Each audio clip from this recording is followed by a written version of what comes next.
Scoring in the mid-range is something that everybody knows is a lost art in today's game.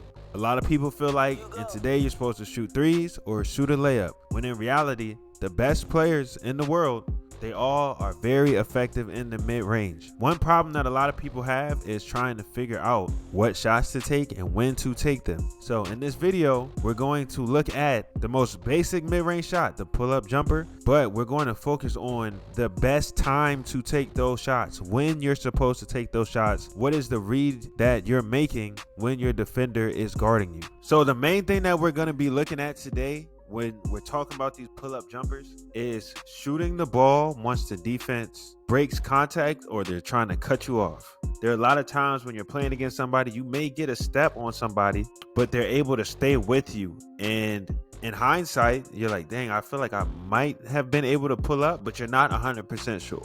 So what I want to show you is this, because this is something I used to struggle with too. I make a move, somebody be with me, and I feel like, all right, I got to get all the way to the basket to really beat them. Not understanding that once I get the step on them, I actually have them beat. They were at my mercy, right? So I want you to watch Jamal Murray. Watch Jamal Murray. He's going to get the switch right here with Chet.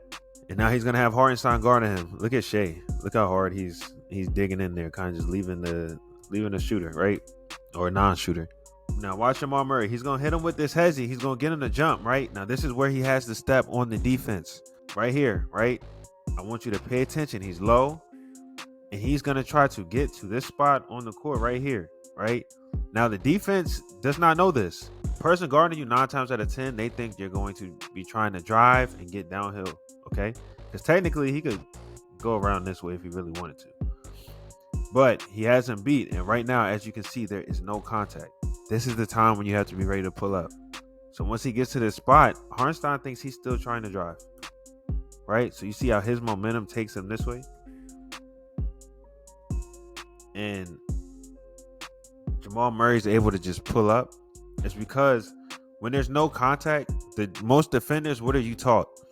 Somebody gets a step on you, you break contact, and you try to beat them to the next spot. You try to get back in front. So once you make a move and the defender is trying to break contact and get back in front, that's the time you stop on a dime and let them run by you or slide by you because they weren't ready to jump, right? So again, that's the easiest to do once you get by them and there's no contact, okay? He's with him. He's technically with him, right? Stop on a dime. Nobody knows when you're going to stop but you. That is the advantage that you have when nobody's touching you, right? So get to your spot, pull up, okay? And real quick, one time, because with this, the small details are going to be in every clip that we look at, right? When Jamal Murray says, I want you to watch his steps. He's low, and he's taking a big step, right? This foot, he's right here. He's able to go from basically the college three-point line, all the way to the elbow in one step, right? So he's low. He's taking big, long steps. That's a big step. He's low, big step.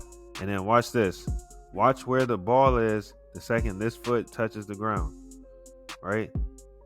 Second foot touches, the ball is up. He's ready to shoot. He's getting into his shot. The ball is up. If the defense was actually there, ready to contest, that's an easy pump fake, step through. All right. So we're showing the mid-range. Obviously, I'm going to show clips of Shea. Right here, he has the ISO. It's going to be a very similar thing when he gets a step on the defense. Once there's no contact, he's pulling up, right? So right here, he has the ISO. He's going to attack to the left first, right? He's attacking this way. Look at the defense. He steps up. He's here. He knows he cannot go this way. So what is Shea going to do? He just gets the contact. He's turning his back because he's going to spin. He just spin and go the other way, right? I know there's not a video about changing directions. One of the easiest ways to learn how to change direction is spin move, right? Get to a certain spot on the court. You don't want to give up the ground that you just gained. Turn your back, spin, right? And now right here, look at his off arm. He's going to keep the defense behind him by using that off arm. All right, so now once he gets here, he's by the defense. The contact is now broken. He takes that one dribble, gets to the spot. As soon as this foot is down, the ball is up. He's ready to shoot, right? That is important because look at the defender's hands. He's not ready to contest. So if you're ready to shoot before the defense is ready to contest, you have the advantage. All right. A lot of people, they will get to this spot and they'll stop and then try to get into their shot. And that's when the defense catches up. The second your foot gets there, you should be basically into your shot. All right. So again, right here, one dribble spin, one dribble pull up. As soon as they break that contact, he's getting up into his shot. So look, some of these things, it may seem redundant. It may seem super simple. I'm telling you, these are the things you have to really study the game. All right. Every little detail matters. There's no such thing as boring. There's no such thing as too small of a detail, especially when you're trying to become a better scorer and you're trying to learn. You're trying to watch and learn. All right. So again, Shai Gilgeous, he's going to get downhill. He's getting by Russ. Right here, Russ is turning his shoulders. There's no contact. He's turning his shoulders. He wants to get back in front. Shai, one dribble. As soon as this foot touches the ground, he's up into his shot. Russell Westbrook, both of his hands are down.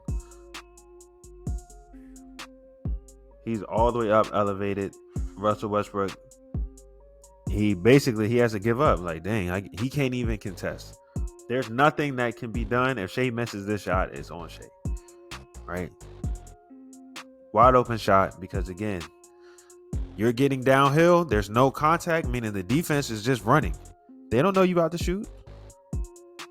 Stop and pop. So this is the last one I'm going to show. But again, if you're trying to drive, I'm going to keep saying this. If you're trying to drive, the defense not touching you, and they're trying to slide and stay in front, pull up. You see Jalen Williams right here, isolated at the top. In and out, he's about to get downhill, going to the left, right? Watch Jamal Murray. He's sliding hard to stay in front. Watch the slide.